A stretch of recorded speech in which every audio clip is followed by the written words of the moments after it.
All right, diving right in today.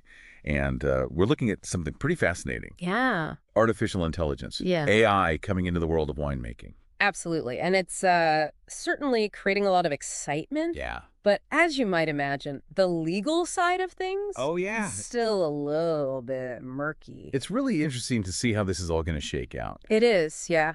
We are seeing some initial steps, though, right? Yeah. So we've got things like the EU's AI Act Yeah. that's looking at regulating the development of AI. We've got early legal discussions happening in Italy. Absolutely. But yeah, the purpose of this deep dive is really for all you wine producers out there who are thinking about using AI. Yeah. What are the legal areas that you need to be thinking about? Definitely. And, we've gone through a lot of industry documents to kind of pull out the key things. Yeah, absolutely. I mean, it's fascinating to see cutting-edge technology coming into such a historic industry, right? I think that's what's so interesting about it is that, it's a very, historic industry, and yet you have this really new technology. So figuring out how those two work together, I think, is going to be fascinating. Yeah, absolutely. And as you said, the rules are only just starting to be formed, so Yeah. it's crucial for producers to really understand this now. Absolutely. Okay, so let's actually dive into this. Okay. And I think the first thing that we need to talk about is data protection. Right.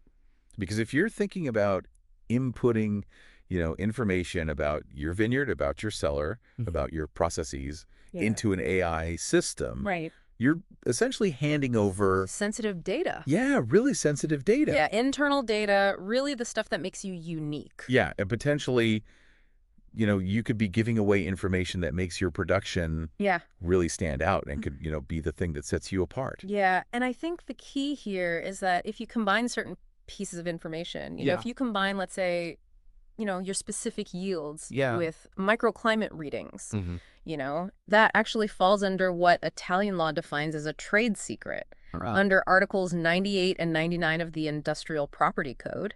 Interesting. That combination of data kept confidential Right. could give you a real competitive edge. That's a really, really good point. And I think something that a lot of people don't necessarily think about Yeah. is that, just handing over your data Yeah, absolutely. can be problematic. Yeah, and what are their rights to use your data, right? You want to be really careful about, clauses about data ownership and, if there's a data breach, where would that legally be handled? Yes. Yeah. Those can be things that are easily overlooked. Yeah. And I think, open source tools, they might seem cost effective at first, but they often offer fewer assurances Yeah. when it comes to data security and how that information is used. I think that's a key distinction. Yeah. Open source, you have less clarity, Yeah. potentially less legal recourse if something happens. Absolutely. Now let's move on and talk about product creation, because this is another really interesting area. Yeah. Imagine AI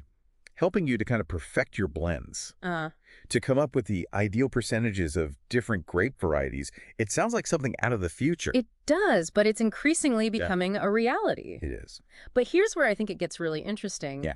Legally, because AI could theoretically generate really precise blend formulas. Oh, wow. Even something, like the liqueur d'expédition for sparkling wines, Right. which traditionally has been a really closely guarded trade secret. Yeah. And so it raises questions, about maintaining confidentiality and how do you keep that uniqueness? Yeah, how do you maintain the uniqueness of your product? Exactly. And it's worth noting for anyone listening who's producing wines with a designated origin. Right. Like, you've got to remember that the existing regulations already control, Yeah, how those blends can be made. absolutely. So AI is not going to suddenly bypass those rules. Yeah. Exactly. The denominations of origin have Yeah. their own strict guidelines that take precedent, and the AI can assist, but it's operating within those boundaries. So we've talked about data protection. We've talked about product creation. Right. But what about AI as a promotional tool? Yeah, I mean, it definitely can help project an image of a modern winery It does. that is,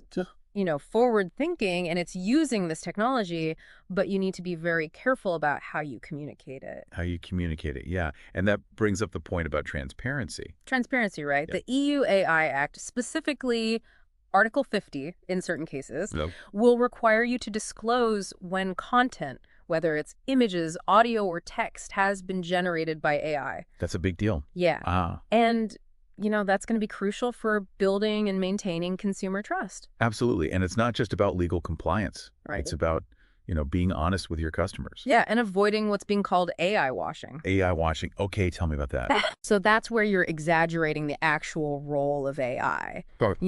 Claiming a simple chatbot, providing some basic feedback, led to, this innovative AI-generated blend. Gotcha. That's misleading the consumer. Right. And I can imagine that kind of overstatement could get wine companies into trouble. It can, with Italian authorities like the Antitrust Authority and the IAP who actively monitor and penalize misleading advertising. So it's a big deal. Yeah. Yeah. Okay, so I think we've gone through some really important points here. Yeah. But I think there's a really crucial consideration that we haven't talked about yet. Yeah. And that's responsibility and accuracy. Because you've got to remember that AI, right, it's only as good as the data that you put in. Exactly. The quality of the AI's suggestions, creations, hinges entirely on the quality of the data that it's trained on. So it's not a flawless all-knowing. Right. And I think ultimately, wine companies remain fully responsible for the quality of their products. Yeah. And how they're marketed, regardless of how much AI was involved. So just to summarize here, the key legal areas that you need to be thinking about as you start exploring AI in winemaking. 1, keep a very close eye on data protection.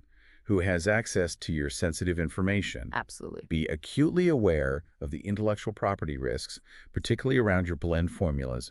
Make sure you communicate your AI usage truthfully. Yeah. Avoid AI washing in your promotions. And never, ever forget that you are ultimately responsible for the quality and the marketing of your wine. And if we connect this to the bigger picture, considering how fast AI is developing, it raises a big question. Exactly. How might the definition of what constitutes a traditional winemaking practice be challenged or even redefined in the coming years? Wow, yeah. And what role will those evolving legal frameworks play in navigating this really interesting shift? Yeah, that's a big one to think about. Yeah, it is. Well, on that note, thanks for listening to The Deep Dive. Catch you next time. Sounds good.